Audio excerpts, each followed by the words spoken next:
Hello everyone, welcome to our online classes. Myself Rajkumari Sharma, Hindi teacher of class 3। तो बच्चों, आज हम पढ़ेंगे मूस की मजदूरी। मूस बोलने से जानते हैं आप लोग, चूहा, है ना।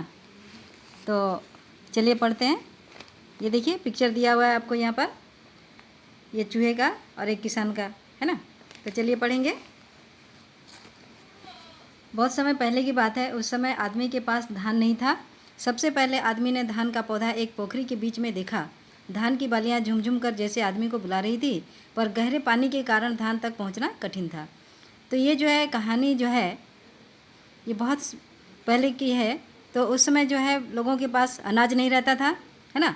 तो सबसे पहले जो है आदमी धान का पौधा, यानी वो जो चावल खाते हैं आप, है ना, तो उसका पौधा यानी पेड़, एक जो है पोखरी, पोखरी बोलने से तालाब, तो तालाब के बीच में वो देखा, जहाँ पर कि उसकी जो है अनाज की जो बालियाँ थी, वो झूम झूम कर यानी हिल हिल कर जो है वो आदमी को बुला रही थी कि आओ मुझे ले जाओ। लेकिन पानी ज़्यादा होने के कारण जो है वहाँ तक पहुँचना मुश्किल था।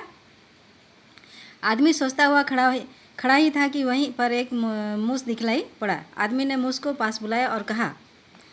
तो आदमी जो है कुछ उपाय सोच ही रहा था खड़ा होकर कि एक जो है चूहा उसको दिखाई दिया। तो आदमी जो है उस चूहे को अपने पास बुलाकर उससे कहा कि मूस भाई, पोखरी के बीच में देखो, उन धान की प्यारी बालियों को झुमझुम कर वे मुझे बुला रही हैं, लेकिन पानी गहरा है। यदि तुम उन्हें हमारे लिए ला दो तो हम तुम्हें मेहनताने के हिस्सा दे देंगे। तो ये जो है वो आदमी बोला कि देखो भाई, उस तालाब के बीच में वो धान की जो है पौधा जो है वो मुझे झूम झूम कर बुला रहा है, यानी हिल हिल कर बुला रहा है, लेकिन पानी अधिक होने के कारण मैं जो है उन्हें नहीं ला सकता। तो अगर तुम जो है मेरे लिए उन बालियों को ला दो तो मैं जो है तुम्हारे मेहनताने यानी तुम्हारे परिश्रम का जो है कुछ हिस्सा दे दूँगा। मूस को भला क्या ऐतराज़ था। वह सरसर तैर गया और बालियों को दांतों से कुतर कुतर कर किनारे पर लाने लगा। थोड़ी ही देर में किनारे पर धान की बालियों का ढेर बन गया। तो मूस को जो है क्या मना था, वह जो है सरसर करके पानी के अंदर जो है तैर गया और बालियों को दांतों से काट काट कर जो है वो तालाब के किनारे लाने लगा। थोड़ी ही देर में जो है वहाँ पर बहुत सारे जो है अनाज के ढेर लग गए।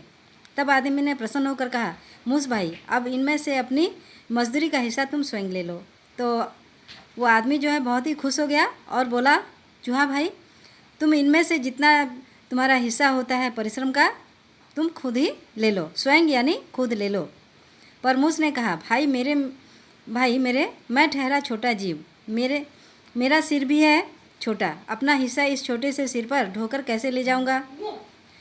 तो चूहे ने कहा कि किसान भाई, मैं तो एक छोटा सा जीव हूँ, यानी मैं छोटा सा जंतु हूँ और मेरा सर भी जो है बहुत ही छोटा है, आकार उसका छोटा है ना, सिर का आकार। तो मैं अपने इस छोटे से सिर पर जो है कितना थोड़ा लेकर जाऊँगा। इसीलिए अच्छा तो यह होगा कि तुम यह पूरा धान अपने घर ले जाओ और मैं तुम्हारे घर पर ही आकर अपने हिस्से का थोड़ा धान खा लिया करूँगा। तो इसलिए वो किसान को बोला कि देखो, एक काम करो, तुम ये सारा जितना अनाज है अपने घर को ले जाओ और मैं तुम्हारे घर जाकर थोड़ा थोड़ा जो है अपने परिश्रम का हिस्से का जो है धान खा लिया करूँगा। चलिए दूसरे पेज में पलटते हैं। आदमी ने ऐसा ही किया और तभी से मूस आदमी के घर धान खाता चला आ रहा है। तो वो किसान जो है वैसा ही किया, सारा अनाज को अपने घर ले गया और उस दिन के बाद से जो है थोड़ा थोड़ा अनाज जो है वो चूहा उसके घर से ही खाने लगा।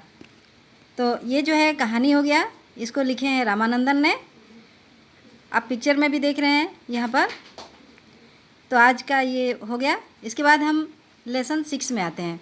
तो बच्चों देखिए, बच्चों के मन में उठता है सवाल कि हम जो है हमसे जो है बड़े लोग ये करो वो करो मत करो बोलकर कहते हैं, लेकिन इन लोगों से क्यों नहीं कहते। जैसे हम देखिए यहाँ पर पढ़ेंगे, नहीं सूर्य से कहता कोई धूप यहाँ पर मत फैलाओ, कोई नहीं चांद से कहता उठा चांदनी को ले जाओ।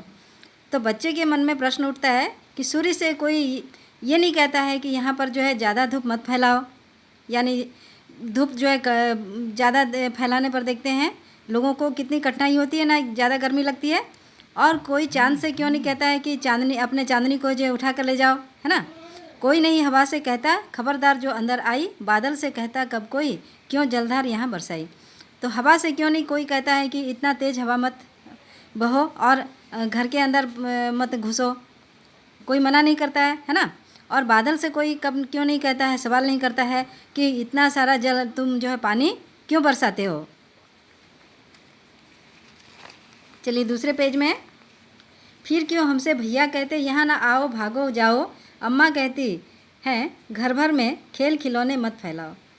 तो लेकिन उनसे तो कोई कुछ सवाल ही नहीं करता है, लेकिन हमसे क्यों बड़े भैया जो है कहते हैं कि हाँ मत आओ, अब यहाँ से मत आओ, घर के अंदर मत आओ और भागो बाहर, है ना। माँ कहती है क्यों कि घर भर में जो है यानी सारे घर में जो है खिलौने मत इधर उधर फैलाओ, इधर उधर मत फेंको। पापा कहते बाहर खेलो, खबरदार जो अंदर आए। तो पापा जो है हमसे कहते हैं कि देखो यहाँ बदमाशी मत करो, बाहर जाकर जो है मैदान में खेलो, घर के अंदर मत आओ। हम पर ही सबका बस चलता, जो चाहे वह डांट बताए। तो हम लोगों पर, हम छोटे बच्चों पर ही सबका जो है रौब चलता है और वो जब चाहे तब हमें जो है डांट बताते हैं, यानी हमें डांटते हैं, है ना। तो बच्चों ये सवाल बच्चों के मन में उठता है कि बड़ों से कोई कुछ कहता नहीं है, लेकिन हमसे जो है सभी यही सवाल करते हैं। तो इसके लेखक हैं निरंकार देव सेवक। तो बच्चों आज इतना ही, कल इसका क्वेश्चन आंसर करेंगे। धन्यवाद।